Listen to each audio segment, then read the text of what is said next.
Okay, I'm back, and well, let's continue more. I I sit listening to another Muto's long-winded lectures, my mind wandering far from the scribbles on the dirty blackboard. Since I called Lilly, my mind has been drawn into two directions, both briefly leading to the same conclusion. I've started to feel oddly detached from my past life. It's only been a month and a half since I arrived here, yet this school's become a second home. I gained new friends and contacts, managed to get the grips with the school's lifestyle and culture, and became accustomed to the quirks of my classmates. Tsu-Kun used to a school where disabilities are the norm, rather than the rare exception, still catches me off guard, sometimes when I think on it. The same school that's populated by burn victims, amputees, the blind, the deaf, and all manners of disabilities in between. If someone had described this school to me before I'd come, I'd have shrugged it off as an overreactive in imagination. Even when I first arrived, I felt like the Dutch coming to this strange new land for the first time. It's amazing how quickly one becomes used to the environment they're forced to live in, really. And now I've even found someone that's got me entirely smitten. What a strange life. Before my mind can wander any further, though, I find a page of linear paper. Lined paper slipped under my distracted face. The garnished bright pink inked have no doubt been penned by Misha. Don't look so bored, Hee-chan. School's nearly over. 3-day holiday. Alright, we get Saturday and Monday off. Can't complain about having less school, I suppose. I uncap my pen and scribble on the pages before covertly passing it back to her, flicking my eye to the front of the class every now and then. Muto continues scrawling away arcane equations and formulas on the board. I guess you have something planned? Misha takes the paper and back and hunches it over. It's comical even for her, with her tongue poking through the sides of her mouth. Did she misinterpret my expression as depressed, and is she trying to cheer me up? Student council with Shi-chan, of course. You're not still birthing all of that, surely? No, wait, you're not social. But Hee-chan could have helped us, poor lonely girls. I'd lend you a hand for today if I weren't going to be busy. Oh, naughty Hee-chan. Oh boy. I'm just going to meet Lilly with Hanako. I don't know what you've got going through your head. So, Lily's back? Yeah, she's coming on the evening flight with her sister, so she'll be back in school next week. As she takes the note back and begins to write, I look up to see an unwelcome sight. While I frankly try to silently catch Misha's attention, Muto confidently strides through the gap between the desks from the front of the class. His intent gaze focuses directly on her. She suddenly stops writing as his tall figure casts an impossibly long shadow over the page. I... He suddenly takes a piece of paper from her and begins to read, sweating bullets. I quickly glance around the class, noticing their complete silence. Of course, it would just have to be the one thing that actually gets their attention during the lesson. After a scant few seconds examining the page, he rolls the paper up into a small tube and lightly bops Misha over the head with it. Half an hour until you can hop off to the student council. I think you can hold on to until then. Misha's face cracks as the entire class erupts into laughter. He might well be awkward, but he knows how to handle her excellently. I'd probably feel sorry for her if I weren't as busy stifling my own laughter. He's out. Is that one? It's... Oh, no, I think that's some foreign airline. And so the third aircraft they're not on comes into land. For the past hour, we've been whiling away the time with small snippets of pointless chatter. Lilly and Akira's flight has been delayed, and at this rate, it'll probably be dark before their plane arrives. Is that one it? No, the company colors are wrong. Hanuko's eyes flutter left and right, following the trickle of people in and out of the huge glass doors ahead of us. Fortunately, no one pays much heed, their attention apparently directed towards greater things. Maybe that one is it? No, I think that's... Wait. Hold on a minute. I think that one might be it after all. It takes still some more time before the billboards change their flight status to disembarking. Loud yawn sneaks up on me, not allowing enough time to stifle. My sleep pattern has once again been all over the place, like due to a mix of worrying about Hanuko and the side effects of my medication. So, over there! I look to Hanuko, then follow her gaze to the airport door. Oh, Lily, they're here! Really? We all call out to each other in greeting, quickly shuffling over to the side to avoid blocking the passage of others. Lily! Hanuko jumps forward to hug Lily, a wide smile on her face, being all that's needed to see her happiness as at Lily's return. Lily simply smiles in return, her voice soft. It's wonderful to meet you again, Hanuko. As the two give each other a hug, well deserved after that. After all that's happened while she was gone, I turned to Akira. Yo! Oh boy, you're pretty late. Yeah, there was a pretty bad storm over the airport. We got drenched just going from the car to the door. I guess you'll appreciate the weather here more than... I'll come back to you too, Lily.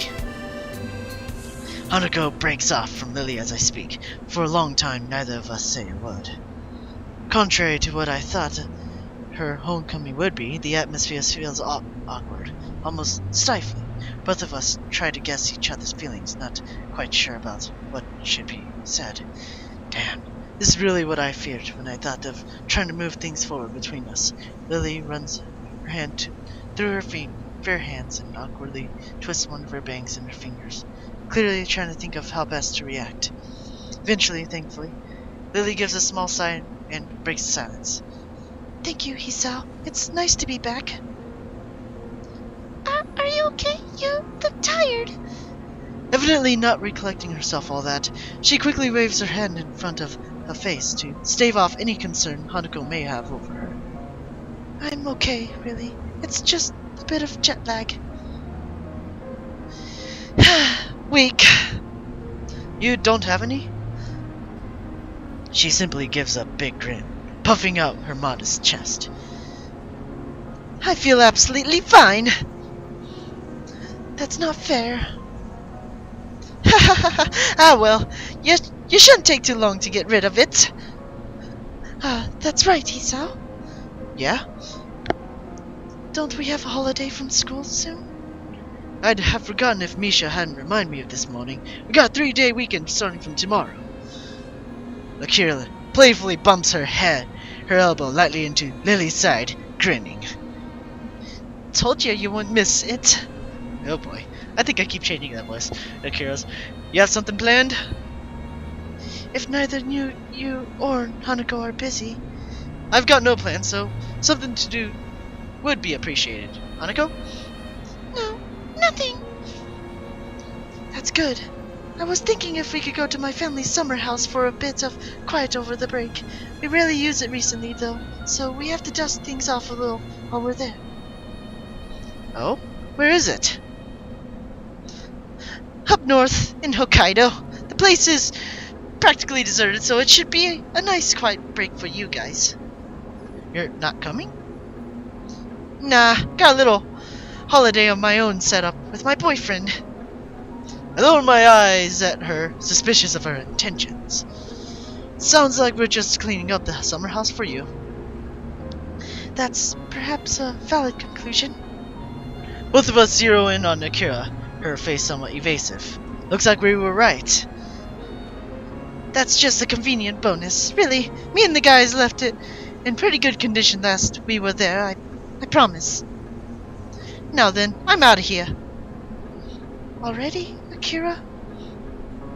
Oh yeah. She quickly turns and walks away, her hand held high. See you in a few days, guys. Lilly and I can only sigh at her hasty retreat. It does sound like it would be a nice place to go. Lilly gives an enthusiastic nod, taking her carry bag in one hand and placing her other on Hanako's shoulder for guidance as we begin to make our way to the taxi area. After the fracas of the past few days, spending a weekend in the country alone with her and Hanako sounds like a dream! The more I think about it, the more sure I am. This will be the right time and place to confess my feelings to her. And now, we are still continuing, so let's go for it.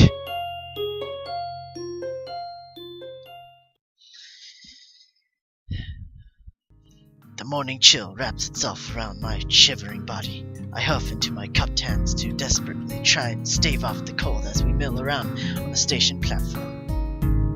Lily's clothing looks rather ill-suited for the temperature around us. I can only hope it's indicative of what she expects the weather to be like at our destination.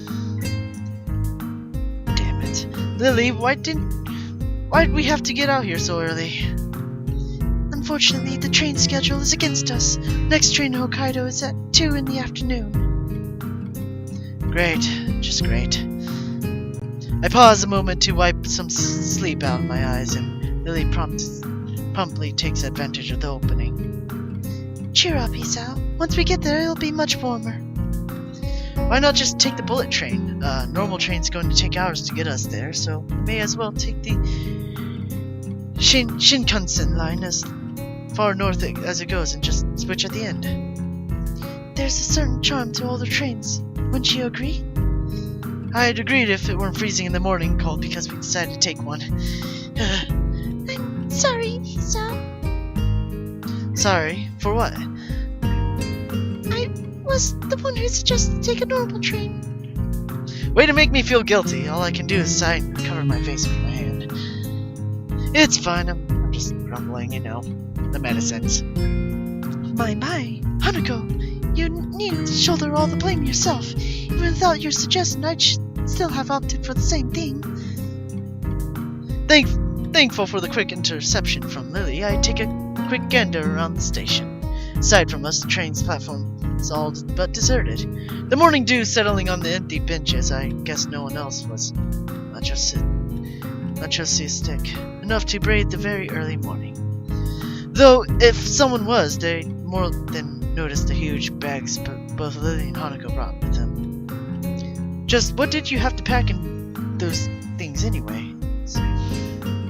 The bags? She pauses a moment and tilts her head in thought. A change of clothing, raincoat, underwear, sleepwear, a number of books. I think that's most of it. You make it sound like as if I'm unprepared. You brought less? Underwear and a pack of cards, that's it. And my pills, but never mind that. No pajamas?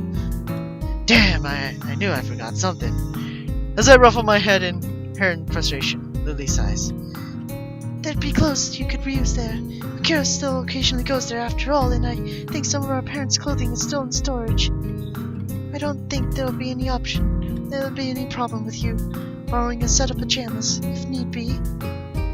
Thanks. Still, I don't mind just sleeping in my normal clothing. For 2 days? Good point. Not really. Though 2 days would be a borderline. It's more than looking even a little like a slob would be unacceptable while in the presence of 2 girls. As we leisurely talk on the train station platform, an announcement sounds from the loudspeakers, loudly heralding our ride's arrival. Looking past Lily and Hanako, though, the train's still well out of sight. A quick check of my watch is enough to see that it's the one we'll be taking. The 5:30 train was ours, right? Correct. Either of you wanted me to take your bags? Mine's not exactly heavy. My, that's very gentlemanly of you, Isao. Don't accept too reluctantly now. Come on. As I bend down on to pick up Lily's large bag, I look to see Hanako picking up hers. You're fine with that? A silent nod. The silent nod's the only answer. I'm starting to get the feeling that by the trip's end, I'll be able to count every sentence she says on one hand. With the morning landscape passing by the window and occasional rattle of the train bumping and the carriage around, I try to focus my attention on the aging playing cards all in my hands. I'll raise you 5. She scrunches her face up and leans over to Lily conspiratorially, the two exchanging a few whispered words. Considering how often this had happened so far, I'm coming to doubt Hanako's grasp of how to play poker. It doesn't seem to disturb Lily's reading though, her hands flitting over each page with only occasional corrections to account for the trains bumping and broken. My collection of chess pieces that were used as chips is steadily growing anyway, so it doesn't really bother me. Looking around us, our carriage is almost as empty as the train station platform. We waited for the train itself. Only a handful of people can be seen, looking mostly like tourists and couples on holidays. While the two continue their less than clandestine strategizing, a small boy looks over the seat and stares at me. Hoping he doesn't begin to stare at Hanako, I simply give him a wave and a smile. Thankfully, he retreats back to his seat after finding me far too boring to waste his attention on. I'll see you and raise you an hour and 5. Damn, you got me. I fold. I've been bluffing, and she caught me. Hanging my head, I push over a large portion of my winnings.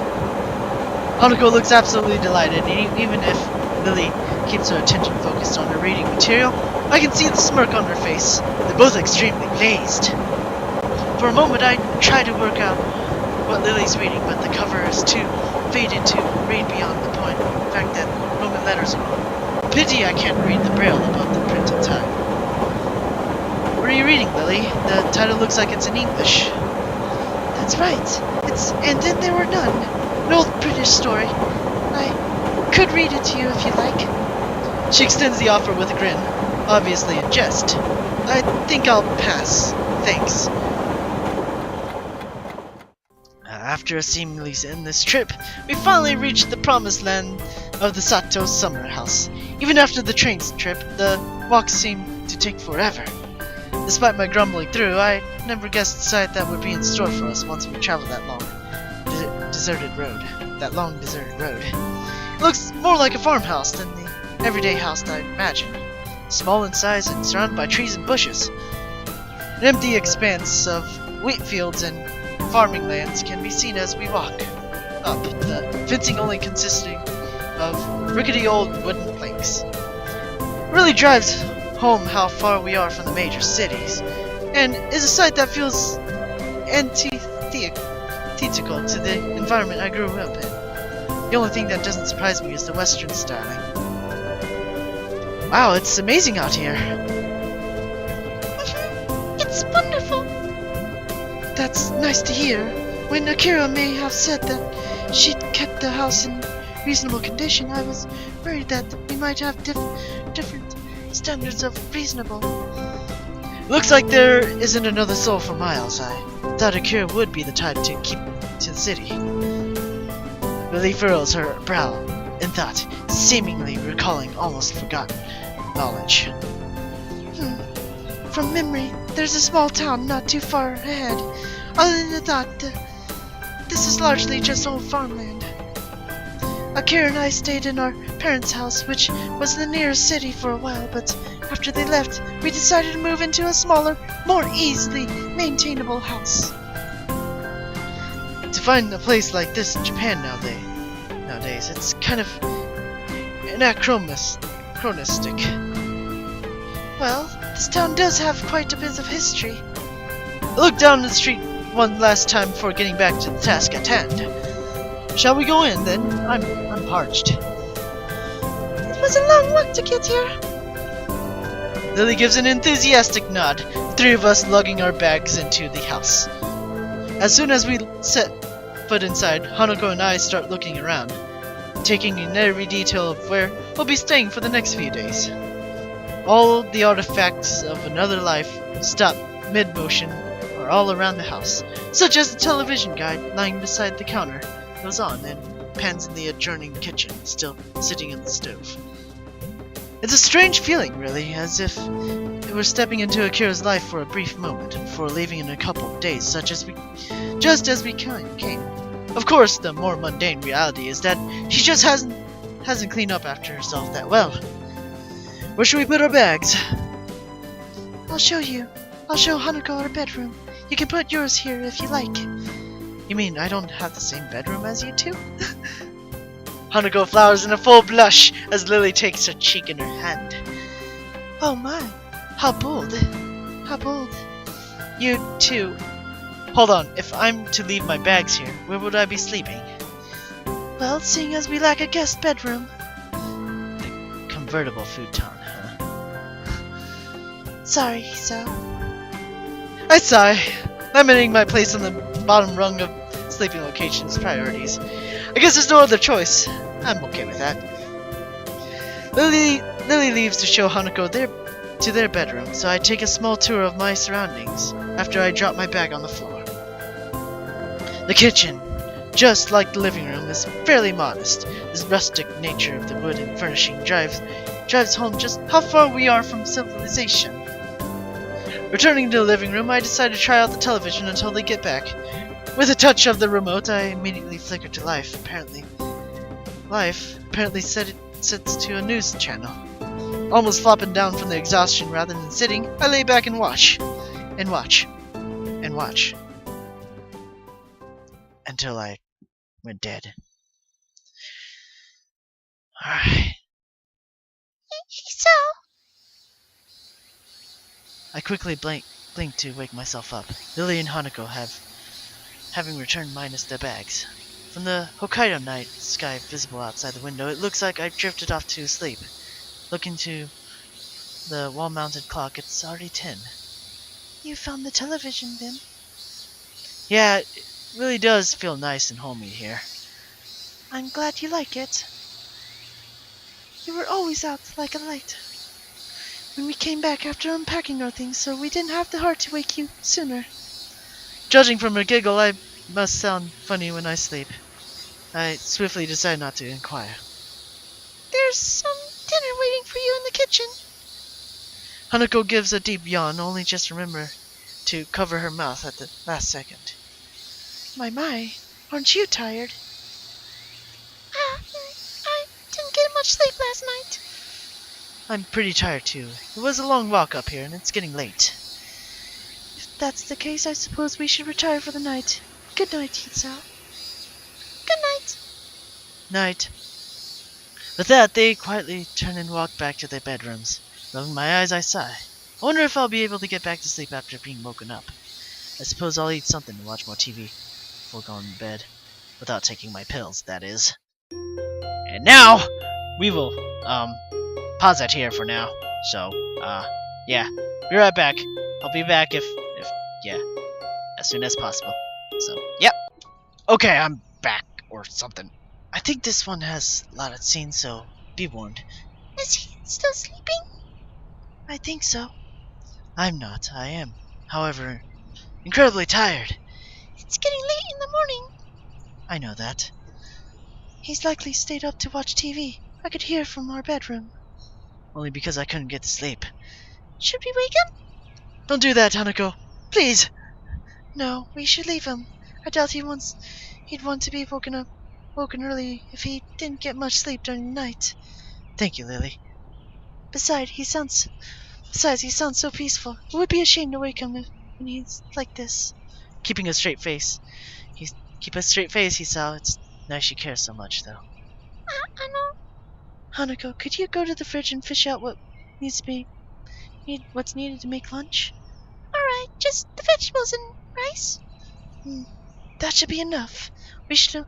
We only need something simple as we can eat in town later. Hanako's footsteps on the carpeted floor can be heard. moving away from the living room. As I do, I feel Lily's hand gently resting on my chest. It takes a titanic effort not to react, but something about her makes me feel she knows I'm awake. A long silence passes. The only thought in my mind is of that gentle, outstretched hand laying upon my chest. After an indiscernible amount of time, Lily withdraws her hand. Good morning, Hisao. Conceding defeat all too early, I pop myself up and rub my eyes. How'd you know? Your breathing was off. Well, that makes sense. She couldn't have needed that long to work it out. Knowing her hearing, she likely knew before laying her hand onto me. If you want to sleep more, you should really go to bed earlier. I heard the television going long in the night. Sorry about that. My medication has been interfering with my sleep for a while now. Even if I'm tired, I have trouble actually sleeping. I'm sorry for bringing it up, Hisao. I sigh. This is exactly the kind of thing I wish others wouldn't do. I'm gonna address it. Come on, you wouldn't worry about me more than I do at times. It just means I have to sleep a bit longer, that's all. But still... I'd say that I look absolutely fine, but I guess that wouldn't have a lot of meaning for you. She gives a sigh of consternation before trailing off with an amused chuckle, giving up the point. If you say so, please do take care of yourself, Hisao. Go on. Hanako could use some help. She moves to protest, but reluctantly acquiesces and disappears into the kitchen, her head run along the smooth white walls as she slowly walks.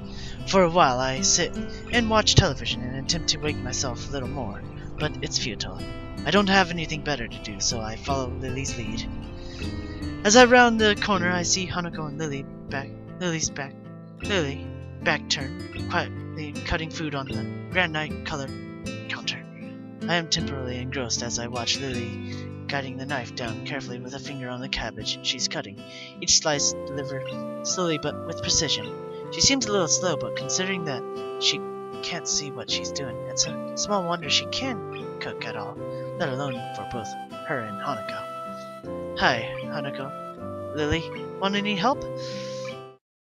Sahis. Ah! Oh, morning, Hisao. Lily jerks back in surprise before turning around, her yelp immediately drawing Hanako and I to her side. What's... A small trickle of scarlet falls downward from her pale fingertip, the knife having cut just deep enough to draw blood. The television sound masking my footsteps, she must not have noticed me coming. To compensate for having to use touch to guide everything she does during cooking, she must need to pay extra attention. Lily! Don't worry, Hanako, it's just a small wound. You should still get a band-aid on it, at least until it stops bleeding. First aid stuff would be in the bathroom, right? I think so. Will you be okay here, Hanako? I frown at her at how little heed she's paying to herself as Hanako gives a quick, almost automatic nod. It's fine. I can keep making lunch. An awkward silence reigns as I settle in the bottle of antiseptics and box of band-aids on the side of sink, Lily's finger held out for me to treat. The lid of the bottle comes off with a minimum of resistance, and the small ball of cotton I soak in the liquid stain. The liquid stains a pale green. Okay, hold still. This'll probably hurt a bit. She gives a small nod as I take hold of her hand to steady it. With all the tenderness I can muster, I gently bring the dampened wad to the small red line. What? I barely touched it. Sorry. I give a sigh, both at her reaction and so my own nerves. Her pain tolerance is startlingly low. I would tell you to man up, but I can't really do that. As she gives a small giggle, I take advantage of her momentary distraction and gently press the cotton against her finger a few times. Thankfully, it's enough to do the job. We both settle somewhat as I bring the band-aid over the tip of her finger, covering the wound while making sure not to get it stuck to her fingernail. There, finished. You can move now. Taking her hand from mine, she gently claps in the other. Thank you. It's no problem. It's the least I can do after causing you to hurt yourself after all. She lowers her head slightly at the apology, absentmindedly rubbing her hand in what seems to be embarrassment. I really don't mind. Her answer doesn't seem to make much sense, given that what happened is pretty clearly my fault. I can't help grimacing at her, despite the fact that her dainty smile still holds. She must not like being reminded of the limitations her lack of sight poses on her. Something I can't possibly fault her for. I've fallen prey to the same kind of feeling before, despite my condition not being nearly as ubiquitous in my life. Neither of us any the happier we head back to the very smell of cooking food coming from the kitchen. I lay out the plates of food, steam slowly rising from the well-cooked rice and curry dishes while Hanako lays out the cutlery. Knife one side, fork on the other. Western! How perfectly fitting for someone like Lily. As we take our seat, taking careful heed of the dark red tablecloth hanging below our knees, Lily emerges from the kitchen. In her hands are 3 glasses and a bottle of wine? As I recall our previous run-in with the devilish elixir, I hide my face in my palm. Alcohol? Seriously? Come on. She pauses as she reaches the table. A playful grin perches on her face. Akira specifically gave permission to take a bottle from her collection. Not only does she give alcohol to minors, she even lets them pilfer their own. The perfect model of a responsible adult, Akira is not. More to the point, though, is that this is hardly a meal deserving of alcohol. I'm starting to think Lily's the type to easily become hooked on things. That's not really the problem. I don't really have any qualms with it, but didn't you have a bad experience with it last time? Last time was likely due to drinking too much, so a single glass shouldn't prove a problem. Think of it as a learning experience. I can't recall many learning experiences that made me feel rotten before putting me to sleep, but I'll take your word for it. She dips an uninjured finger inside to feel the liquid level. Tip against the bottom as the liquid rises up. The white of her fingers almost seems to glow as the sunlight hit it, the delicate outline blurred and refracted by the glass. Her fingers are definitely longer than mine, the kind I think more suited to a pianist than a teacher. She'd likely have done well if she'd learned how to play. We quickly dig into our meal, forks and knives clattering against plates. None of us are particularly eager to speak while eating. Lily altogether too reserved for such a thing. Hanako probably too shy to start conversation, and I too busy savoring the food. Such a pedestrian activity, eating together at a table. It seems so utterly normal, yet it makes me realize how long it's been since I've done something like this. Just the 3 of us, sitting around a single table, eating as if we were a malformed family. Maybe this trip, as far away from everything as we were, was worth it. It takes quite a long time, but eventually we all finish our surprisingly filling meals. The wine thankfully has little effect, given we've only had a glass or 2 each. I slump back into the seat, rubbing my stomach contentedly. I'm stuffed. Ugh. Lily pats her mouth with a napkin. Twice! Only twice, and with evenly timed intervals in between. It's hard to tell something, whether how she acts is a well-trained routine or a well-rehearsed act. I think I must be as well. Did you like it, Hanako? It was nice. Now then, now that we were well fed, shall we be off? Off? Where? Dogo ni? You weren't privy to the discussion between Hanako and I earlier. I get the impression that she's having a subtle dig at my sleeping in. We'll be going into town nearby. I guess I should have expected 2 girls to take a holiday as an excuse to go shopping, no matter where on the planet they may be. I am interested to see more about the north, though, so this can only be a good thing. Sounds good. How long's the walk in, then? It's supposed to be around a mile to a mile and a half. Nearby, huh? Great. Just great. As we climb up the path, surrounded by trees and undergrowth, I watch Lilly and Hanako walking ahead. The slight breeze all but whisks away the sound of Lily's cane gently tapping on the ground. I notice that Lily's since removed the band-aid now that the bleeding of her finger has stopped. A deep lunge, long-filling breath of the fresh country air makes me wish all the harder that the air around home has been quite so clean. It can't have even been half a mile, but I'm already working up a sweat. Isn't it a pleasantly cool day though? So I shouldn't be too hard on myself for it. Hey Lily, how well do you know this town anyways? Since I spent quite a few of my vacations here, up until I've entered Yanmaku, I say I know it fairly well. We used to drive there once a weekend then. Oh, I wish Akira was here to drive us now. I quickly take a moment to rub my eyes a couple of times, staving off the oddly cold feeling in them. Did you like it up here? I'd say it was nice during winter, but as you can work out, summer gets a little too hot for comfort. It's nice and quiet, at least. My family's real house is quite far south. When they left Japan, my parents gave it to Akira and I. Only Akira lives there now, after my moving into Yanmaku. Well, quite certainly describes this place. Though lonely is how I'd put it. Other than the prophesied small town, there isn't another soul for miles around, coming from a home nestled deep within the big city. It's certainly different. I think that if not coming to Yanmaku, staying out in the country like this would be too much of a change to get used to.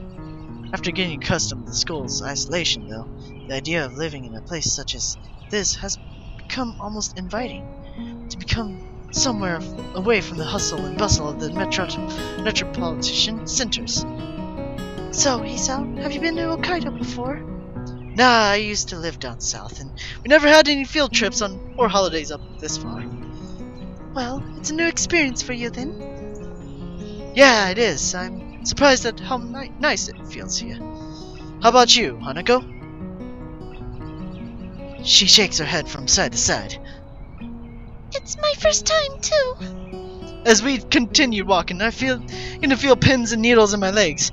It's a little disturbing given there's no reason for it to be happening. Could you two hold on for a minute? I just need... Is anything wrong?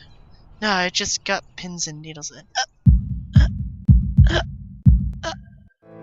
My vocal cords suddenly become taut as my chest tightens instantaneously. I quickly pull up my upper arm over it, trying to quell the shout of pain spreading throughout my entire body. Hisao? Lily's face is only mildly concerned, not knowing the sight which Hanako's recoiling from. I'm fine, tired. I remove my arm from my chest and force myself to begin walking again. It's just a minor heart flutter, so I'll pass like the others. It only takes a couple of steps before my body finally revolts against me. My legs suddenly begin to give way underneath me, and all the attention in my knees seeming to evaporate. Before I can react, they usually give way under my weights, leaving me only just enough time to brace myself and fall on all fours. Damn! As I look up to her, I realize my face is still taut with pain, only adding that much worse to her worrying. Hisao? Hanako, tell me what's going on! Hanako, tell me! Hanako quickly moves to my side as Lily almost panics, having little clue as to exactly how bad a condition I'm in. When she stands there petrified, I lower my face, take a deep breath. I come to a realization that makes me endlessly irritated with my stupid self. With all the excitement of my new surroundings, I entirely neglected to take my medication last night, or even this morning. Crap. Taking another breath, the acute pain in my chest begins to die down as suddenly as it has arrived. Thank God. Yokatta. Kami-sama. As it does, I become acutely aware of the sweat by now pouring off my face and the two scared girls around me. Hisao? I'm fine, Lily. I'm fine. I screw up my brow in effect to lever myself up. Haruko's arms quickly move to catch me as I fall and stumble a bit before gaining my balance. I look to Lilly and Haruko, worry written on both their face. I feel awful. Utterly awful. I think we should go back. Realizing the futility of protesting, I look away in frustration. Fine. But what will happen next? You'll just have to stay. And yeah, be careful, everyone. Anyways, find out next time on the next session that I go through Katawa Shoujo. Anyways, this is Yasashi Tsu-Kun signing out. So, see you guys later. Bye. And stay sharp out there, okay? What will happen? We don't know.